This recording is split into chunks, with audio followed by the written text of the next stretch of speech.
পারি। তোরে মারতে আমার অস্ত্র লাগবে না, এই আতি যথেষ্ট। হ্যান্ড টু হ্যান্ড দম আছে, দমও আছে, জিগারও আছে, আর প্রতিবাদ করার সাহসও আছে। আম্মাজানের ইশারায় বহু দূরতাছস।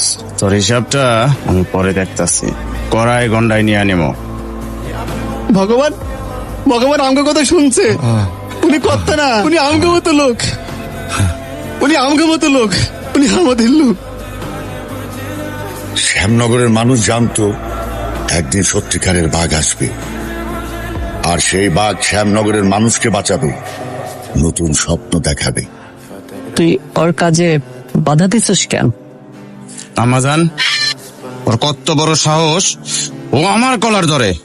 এই শ্যামনগর আমার, এই শ্যামনগরে আমি যা ইচ্ছা তাই করুম, যারে খুশি তারে উড়াই আনমু। ও কবার কে?